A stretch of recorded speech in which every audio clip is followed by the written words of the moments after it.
Afternoon.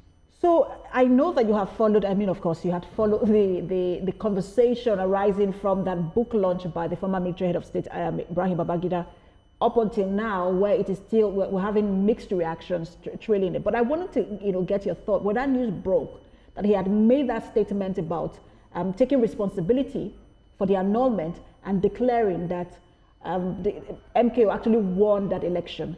How did it come to you? Too little, too late. There are people, of course, that will salute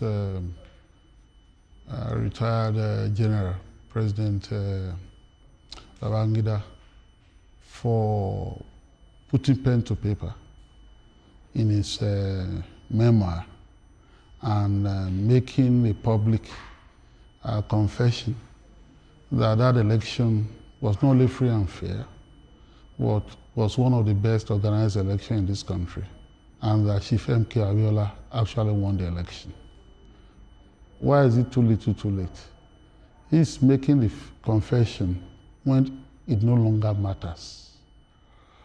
Before him, his associates, political associates, and his appointees while he was military president made such confession, even more poignantly and categorically.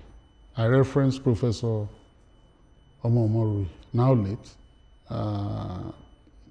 who was the Director General of his Center for Democratic Studies, and who, as it were, shepherded the transition to civil rule program organized by President Babangida.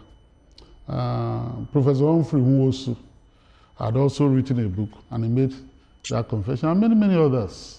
So President Babangida is not telling us what we didn't know. What he's refused to say, however, he claimed that yes, as the head of that government, he accepted responsibility. It's beyond that. You think there are still questions that have not been answered?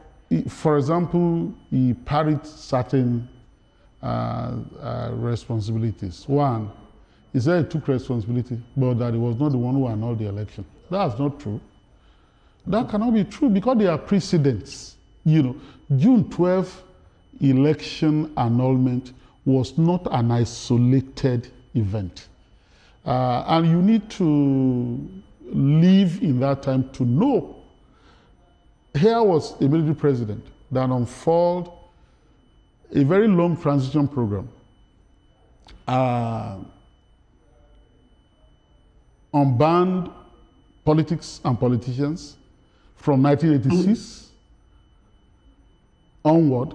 Before that time, there was a political debate. There was a cookie report. It was very elaborate.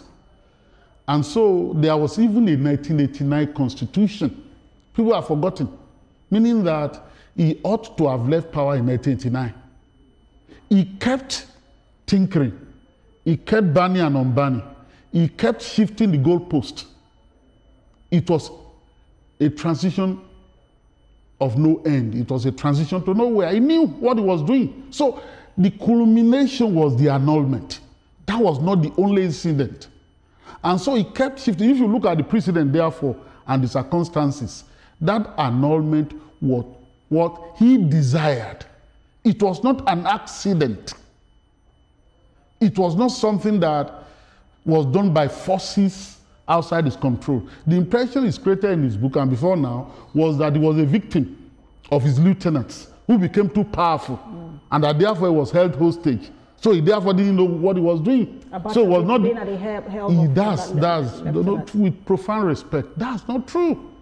Meaning that even at this old age, he's still not coming clean and true. He's still not stating, he is still manipulating history. History cannot be that manipulated. Look. Mr. Jute, I'll let you hold your thought.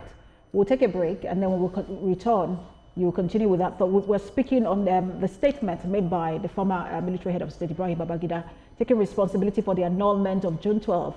We've been speaking with rights activist Ogunye, as well, who is joining us in the studio, as well as Mr. Ogunye, who is also joining us via Zoom. We'll take a break now.